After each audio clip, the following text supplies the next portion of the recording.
जय जगन्नाथ सांग मैंने welcome to a new blog. चलो आस आज बुली जा एक धार्मिक पीठ आ शक्तिपीठ अनन्य शक्तिपीठ भट्टारिका माँ भट्टारिका मंदिर बुली जा। यह भुवनेश्वर ठारू प्राय 60 ରୁ 70 किलोमीटर दूर में अवस्थित। आपन एठिको चाहिए बस माध्यम भी आसीपर, टैक्सी रे भी आसीपर आपण। आउ जदि सेपट नयागढ़ पटु आसुचंती तो आपण कंटिलो देकी भी ए रास्ता देकी आसीपर।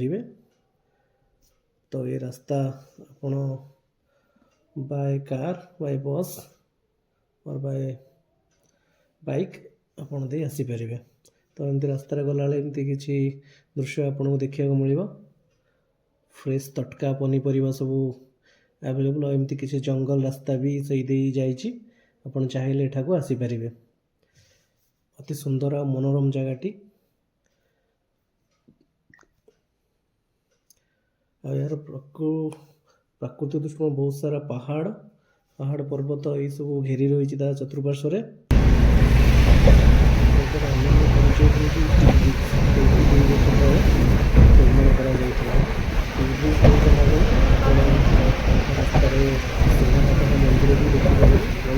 भी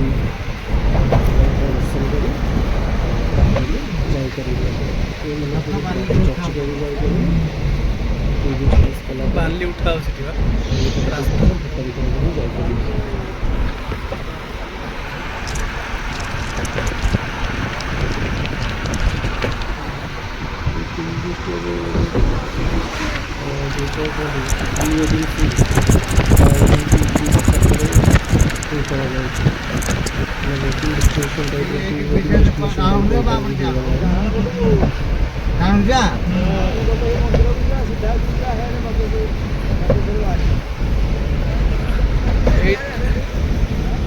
चल चल जावा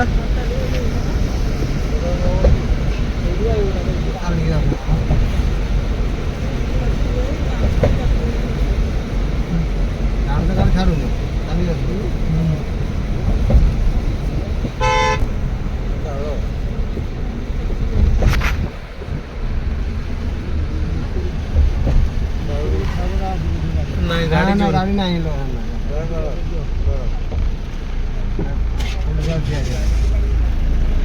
ये रहा बड़म्बार भट्टारिका माँ मंदिर। बाकी इठू आ 20-25 किलोमीटर ये सब पाखापाखि एमती भोग दुकान सब ये अच्छी।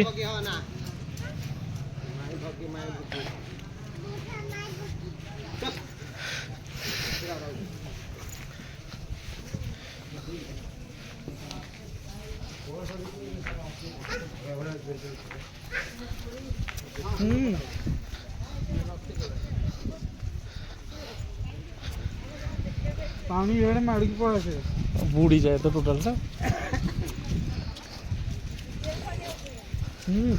देखिए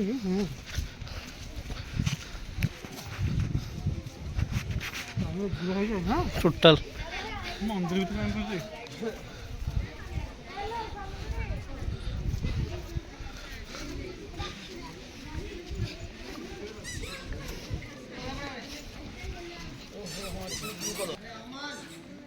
माँ भट्टारिका मंदिर पूजा प्रार्थना अनुष्ठित कराए, जहाँ अत्यंत आध्यात्मिक शक्तिर प्रतीक भाव देखा जाए। मंदिर अनेक पूजा सांस्कृतिक कार्यक्रम प्रति वर्ष तरफ मंदिर परिचालना ट्रस्ट तरफ कराए।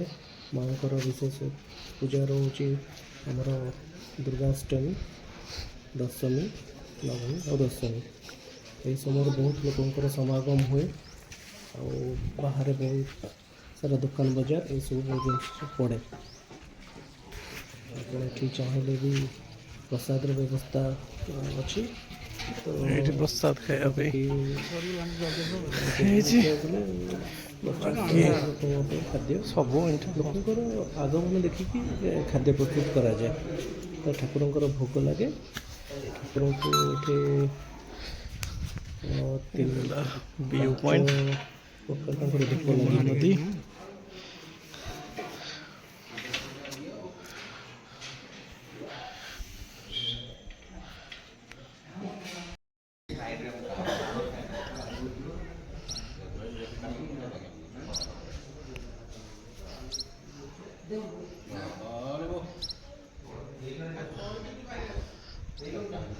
ଏ ଜାଗାରେ ମନ୍ଦିର ପହଡ଼ ଦିନ ଗୋଟାଏ ସମୟରେ ମନ୍ଦିର ପହଡ଼ ପଡ଼ିଯାଏ, 1ଟାରୁ 3ଟା।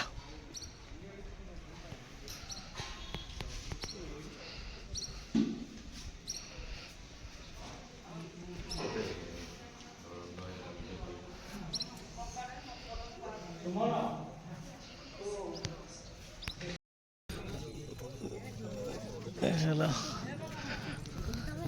ଭଟ୍ଟାରିକାର ପରିବେଶ। ଆଉ ଏବେ ଆମେ ଚାଲ ଯିବା ନଈକୁ।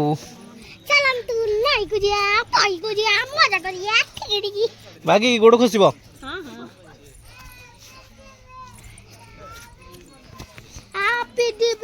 ଚାଲ ଏବେ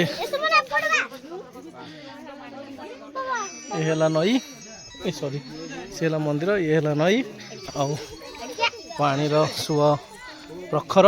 ପାଣି ବହୁତରେ ଏଇଠି। ହଁ ଥୋ ତାରି ଉପରୁ ଗୋଡ଼ ଥୋ, କିଛି ନାହିଁ ଠିଆ। ହଁ ସେଇଠି ହଁ ଆହାରି ଉପରକୁ ଆହାରି। ଜିନ୍ସ ଓଦା ହେଇଗଲା।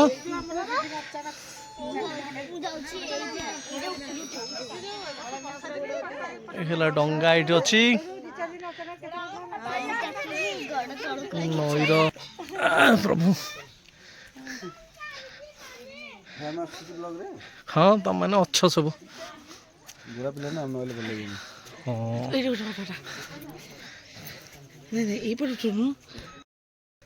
ଆଉ ଏମିତି କିଛି।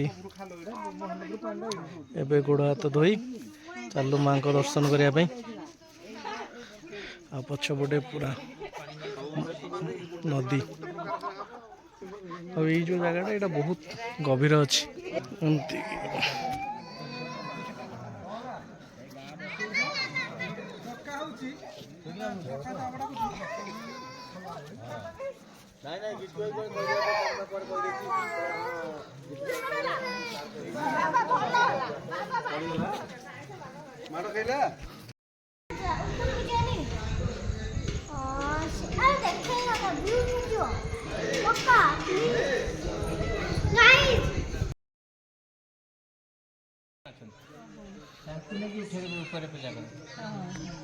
ମାଙ୍କ ବିଷୟରେ ମା ତ ହେଉଛନ୍ତି ଏ ପୀଠ ହେଉଛି ପରଶୁରାମ ପୀଠ।